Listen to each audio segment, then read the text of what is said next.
Friends, स्वागत है आप सभी को हमारे इस यूट्यूब चैनल स्टडी विद के में।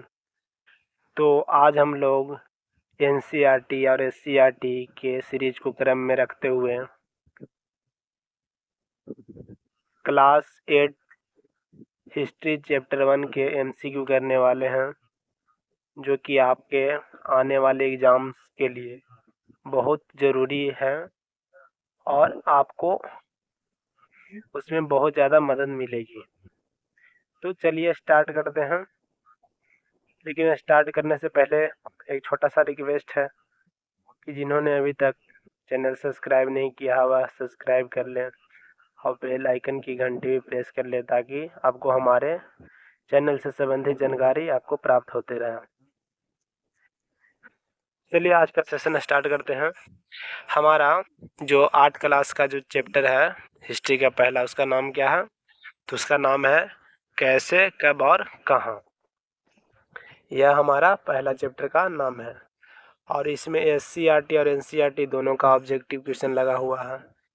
ठीक है, तो जो भी बच्चे जो 8वीं कक्षा में पढ़ते हैं बिहार बोर्ड के, तो उनके लिए तो बहुत ही ज़्यादा ज़रूरी है।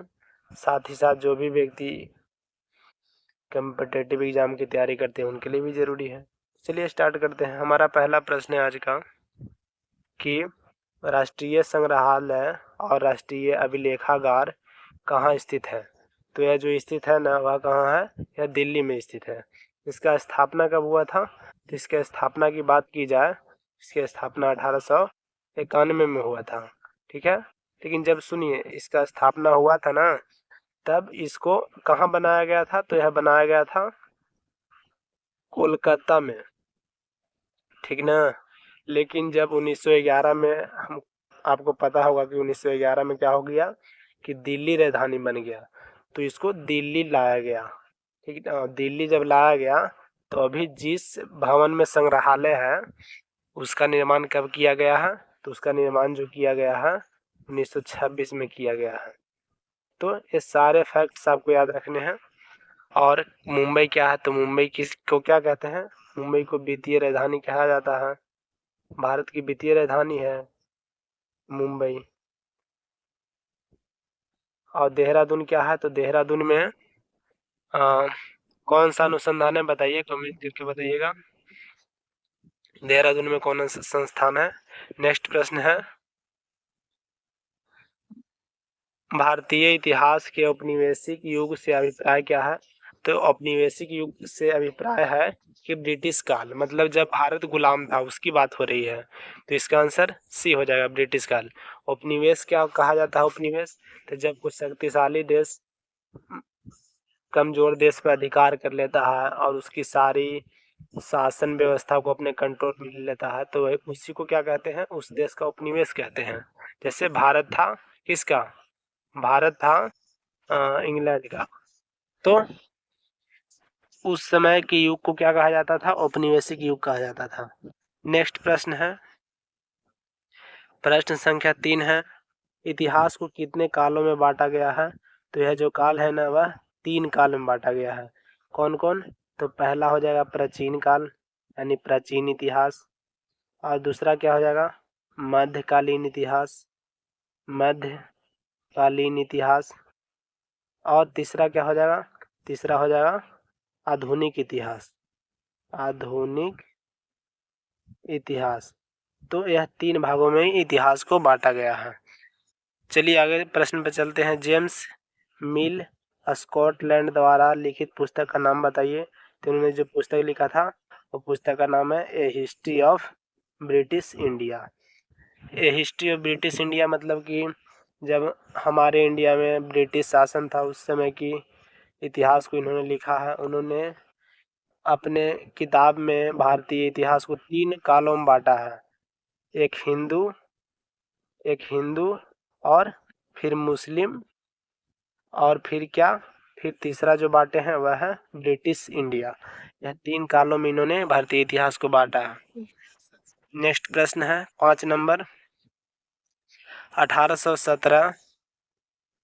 देखिए यह प्रश्न आ भी गया। 1817 में इतिहास को हिंदू, मुस्लिम तथा ब्रिटिश नामक 3 कालों में बांटने वाले दार्शनिक कौन थे? तो यह थे जेम्स मिल, स्कॉटलैंड के थे।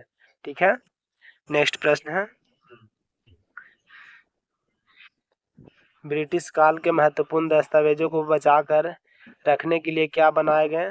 तो यह बनाए गए थे अभिलेखागार और संग्रहालय दोनों। अगला प्रश्न है, प्रश्न संख्या 7, अंग्रेजी काल में जनगणना के माध्यम से क्या जानकारी प्राप्त किया जाता था? तो लोगों की संख्या, उनकी जाति, उनका व्यवसाय, यह सभी जानकारी प्राप्त करने के लिए अंग्रेजों ने जनगणना शुरू किया था। और पहला जनगणना कब हुआ था? 1871 को हुआ था, 1871 में, लेकिन नियमित 1872 में हुआ था लॉर्ड मेयो काल में, लेकिन नियमित जनगणना कब हुआ? 1881 से शुरू हुआ, रिपन के काल से। तो ये सारे फैक्ट्स आपको याद करने हैं। और अभी जो जनगणना हुआ है हाल ही में, तो कब हुआ था?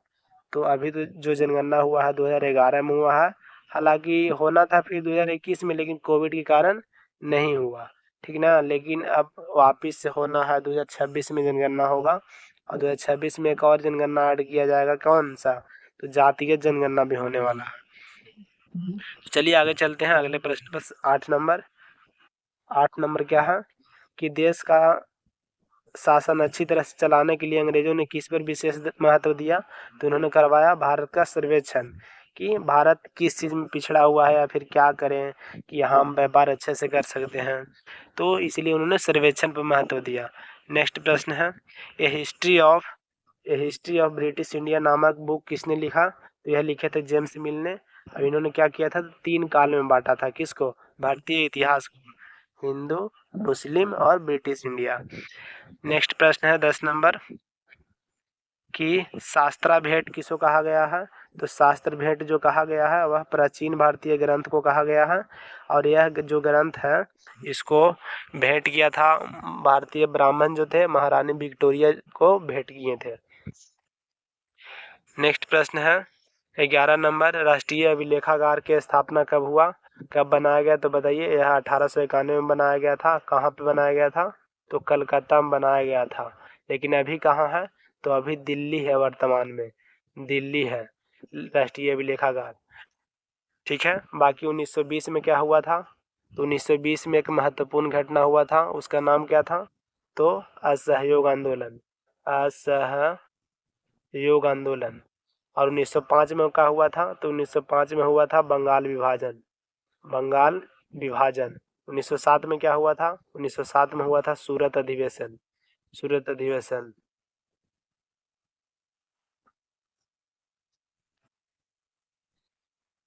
तो चलिए अगले प्रश्न पर चलते हैं। 12 नंबर, एक वक्त में इतिहासकार किस जादू में खोए रहते थे? जो इतिहासकार थे ना, वह खोए रहते थे तारीखों के जादू में, तो इसका आंसर बी हो जाएगा।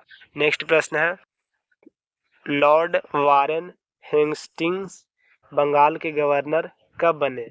तो इनको बनाया गया था गवर्नर 1773 के रेगुलेटिंग एक्ट द्वारा, रेगुलेटिंग रेगुलेटिंग एक्ट एक्ट द्वारा बनाया गया था। और बंगाल के पहले गवर्नर कौन थे? गवर्नर की बात की जाए तो यह थे, कौन थे? तो यह जो व्यक्ति थे उनका नाम था रॉबर्ट क्लाइव, रॉबर्ट क्लाइव। अब इन्होंने ही क्या किया था? तो प्लासी का युद्ध लड़ा था, जो कि कब हुआ था? 23 जून 1757 को लड़ा था। ठीक ना, तो यह सारी बातें अभी याद रखनी है। नेक्स्ट प्रश्न है 14 नंबर, कुछ लोगों की इतिहास के बारे में क्या धारणा है? तो कुछ लोग ऐसा मानते हैं कि इतिहास जो है ना वह उबाऊ है, मतलब कि एक तरीके से आलसी वाला चीज है, या फिर उसको पढ़ना ही एक तरीके से अपने में पेचीदा है, ऐसा कुछ लोगों को मानना है। नेक्स्ट प्रश्न है, पश्चिम संसार में आधुनिक काल की विशेषता बताइए। तो पश्चिम संसार में क्या हुआ था कि विज्ञान का भी विकास हुआ था, और तर्क युग का भी विकास हुआ था, लोकतंत्र तथा मुक्ति का भी युग आया, इसलिए इसका आंसर डी हो जाएगा सभी। नेक्स्ट प्रश्न है 16 नंबर, ब्रिटिश भारत का अंतिम वायसराय कौन था? तो ब्रिटिश भारत का देखिए पहला वायसराय कौन था? तो यह था कैनिंग, कैनिंग। और यह बनाया गया था 1858 में, जब 1857 का युद्ध हुआ ना, उसके बाद भारतीय गवर्नर जनरल का नाम बदल के कर दिया गया वायसराय। लेकिन फिर वायसराय से भी हटा दिया गया। और यह अंतिम वायसराय कौन थे? तो यह अंतिम वायसराय थे लॉर्ड माउंटबेटन थे, ठीक ना। बाकी कैनिंग कौन थे? तो कैनिंग थे पहले वायसराय थे।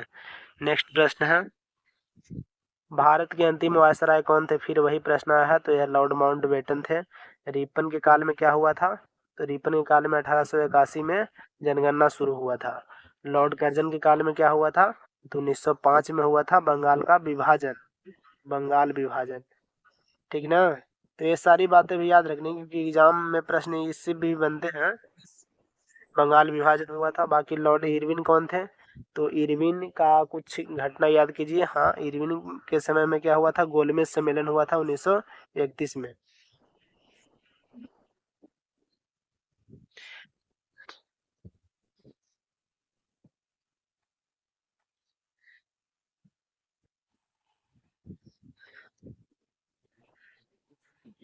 चलिए नेक्स्ट प्रश्न पे चलते हैं। कितना नंबर हम लोग प्रश्न कर रहे थे? तो हम लोग प्रश्न कर रहे थे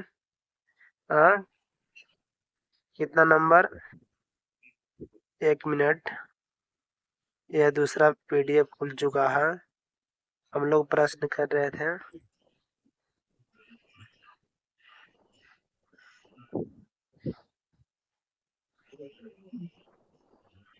17 नंबर, हो गया था। 18 नंबर पर चलते हैं। आर्थर को क्या पदवी दी गई है? तो आर्थर को ड्यूक ऑफ नाइट की पदवी दी गई थी। आर्थर कौन थे?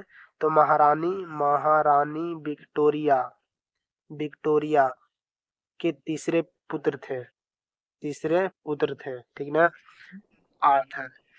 नेक्स्ट प्रश्न है 19 नंबर, बंगाल के प्रथम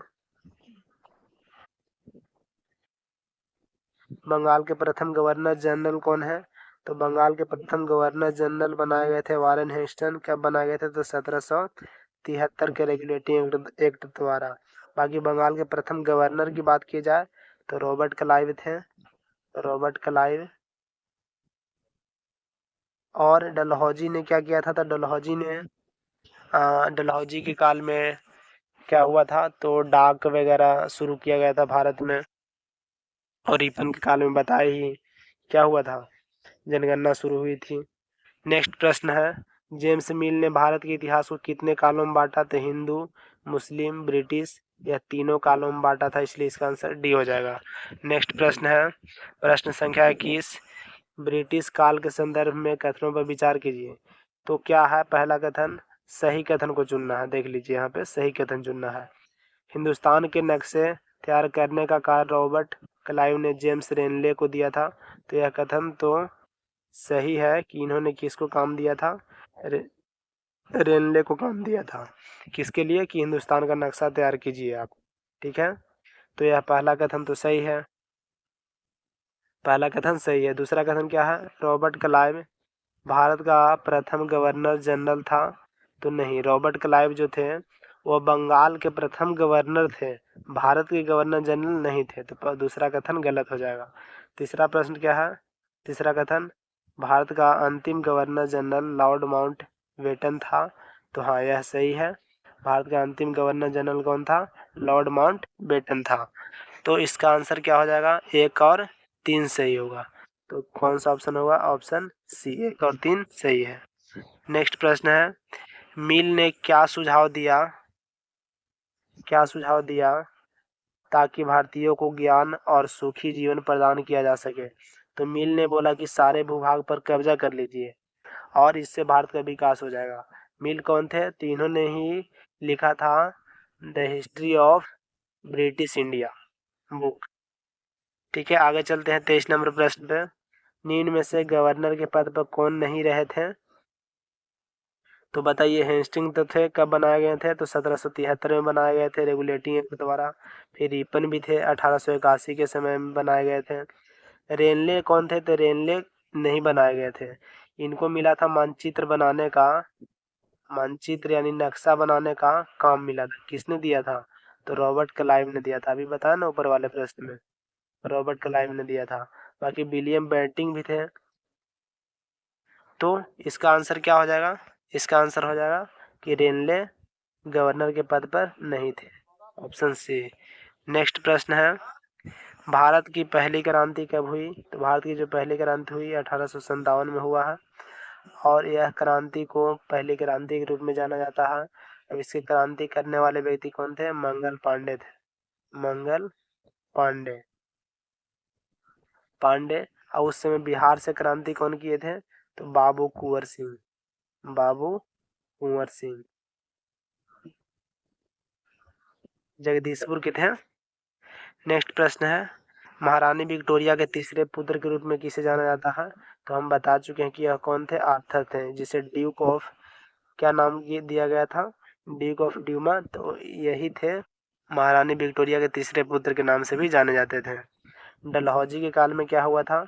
डलहौजी के काल में हुआ था डाक सुविधा का भारत में प्रचार हुआ था, या फिर डाक व्यवस्था लागू हुआ था।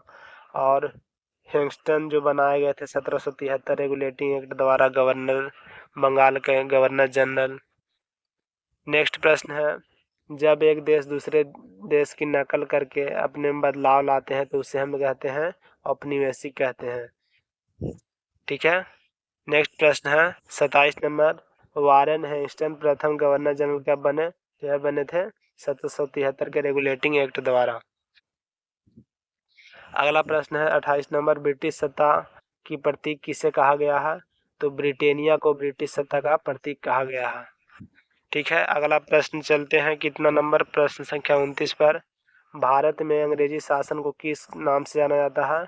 तो औपनिवेशिक युग के नाम से जाना जाता है। अंग्रेजी शासनकाल को क्या? औपनिवेशिक युग से, क्योंकि उस समय क्या था? तो भारत अंग्रेजों का उपनिवेश बन गया था। मतलब एक तरीका से जितना भी भारत का शासन की बागडोर थी वह अंग्रेजों के हाथों में थी।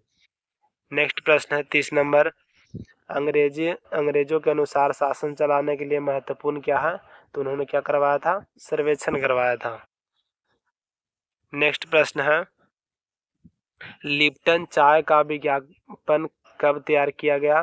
तो लिप्टन जो चाय था इसका विज्ञापन तैयार किया गया था 1922 में।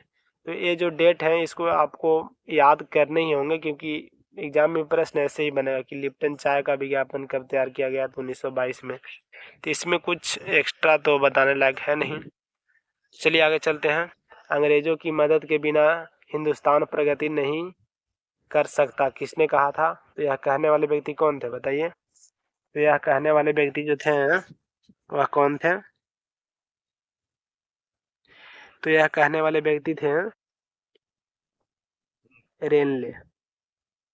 रेनले ने कहा था कि अंग्रेजों के मदद के बिना हिंदुस्तान प्रगति नहीं कर सकता है।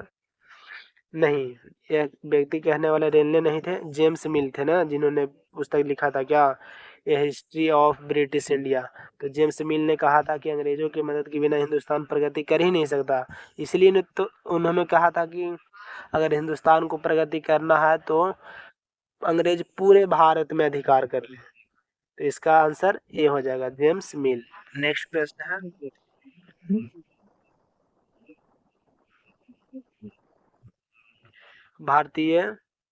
भारतीय ब्राह्मण ने इंग्लैंड की ब्रिटेनिया को शास्त्र भेंट कब किया? बताइए, कब भेंट किया था? जो क्या था, प्राचीन ग्रंथ था उसको भेंट कब किया? तो उसको जब भेंट किया वह वर्ष था 1982। ठीक है। नेक्स्ट प्रश्न है, महत्वपूर्ण दस्तावेज को बचा कर रखने की जगह को क्या कहते हैं? तो उसको कहते हैं अभिलेखागार। इसका स्थापना कब हुआ था? 1891 में हुआ था। किस उस समय कहाँ? तो कलकत्ता में हुआ था, कोलकाता में। नेक्स्ट प्रश्न है 35 नंबर, रॉबर्ट क्लाइव ने हिंदुस्तान के नक्शे तैयार करने का काम किसे सौंपा था? तो यह सौंपे थे जेम्स रेनले को।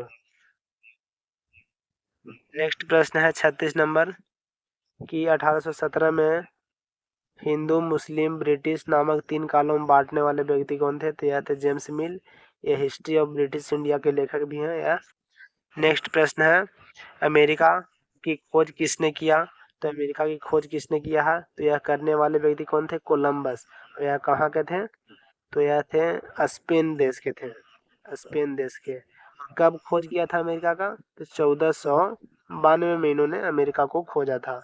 हालांकि अमेरिका का जो नाम पड़ा वह अमेरिगो वेस्पुसी के नाम पे पड़ा, क्योंकि उन्होंने फिर वापस से जाकर दोबारा से अमेरिका को पूरा विस्तार से खोजा था, इसलिए उनके नाम पर अमेरिका का नाम पड़ा था। बाकी आगे चलते हैं 38 नंबर प्रश्न पर। भारत की खोज किसने की? तो भारत की खोज किसने की? तो भारत की खोज नहीं, भारत के समुद्री मार्ग की खोज की थी, समुद्री मार्ग की। तो कौन किए थे? तो यह किए थे वास्को डिगामा। कब किए थे? 1498 में। और वह डेट क्या था? तो 17 मई को यह भारत पहुंचे थे, ठीक ना। अब यह कहाँ के व्यक्ति थे? तो यह थे पुर्तगाली। अब पहुंचे थे भारत में कहाँ पे? कालीकट। कालीकट जो कि केरल में है, कालीकट केरला में है। यहाँ पे यह केरल के तट पर पहुंचे थे वास्को डिगामा। तो भारत की खोज किसने की? वास्को डिगामा ने। 39 नंबर प्रश्न है, अमेरिकी स्वतंत्रता संग्राम कब हुआ? तो यह हुआ था 1776 को। नेक्स्ट प्रश्न है,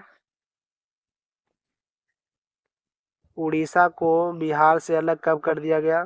तो यह किया गया था 1936 को, 1 अप्रैल को। 1 अप्रैल को बिहार से उड़ीसा को अलग कर दिया गया। बिहार से बंगाल कब अलग हुआ? तो 1912 में बंगाल अलग हुआ। फिर इसके बाद सबसे लास्ट में अलग कौन हुआ है? तो झारखंड हुआ है। कब हुआ है? झारखंड। झारखंड हुआ है 15 नवंबर 2000 को हुआ है अलग, ठीक है। नेक्स्ट प्रश्न है, 1912 में अंग्रेजों ने बिहार एवं उड़ीसा को किससे अलग किया? तो बंगाल से अलग किया। नेक्स्ट प्रश्न है 42 नंबर, भारत में पहली जनगणना कब शुरू हुई थी? तो यह जो शुरू हुआ था 1872 में हुआ था, लॉर्ड मेयो के काल में। लॉर्ड मेयो के काल में। लेकिन नियमित जनगणना कब से शुरू हुआ? तो नियमित जनगणना 1881 में हुआ था, रिपन के काल में।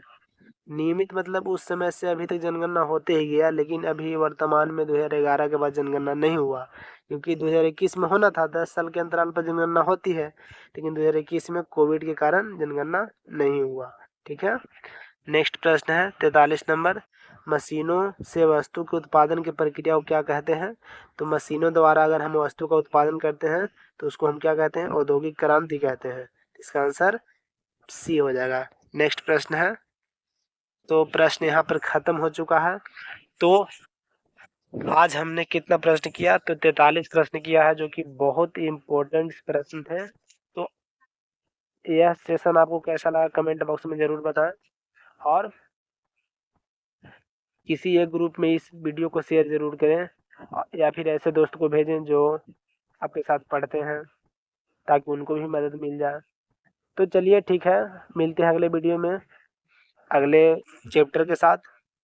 इसका 8 क्लास के दूसरे चैप्टर या फिर और किसी क्लास के चैप्टर के साथ मिलते हैं। बाकी यह तो जो सीरीज चल रहा है एनसीईआरटी का, इसको क्रम में ही रखेंगे। इसका अलग अलग प्लेलिस्ट भी बना दिया गया है। तो जो भी आपको वीडियो देखना हो, 6 क्लास, 7 क्लास, 8 क्लास, या फिर 9th या फिर 10th, तो आप उसको प्लेलिस्ट से देख सकते हैं। तो मिलते हैं अगले वीडियो में, तब तक के लिए बाय।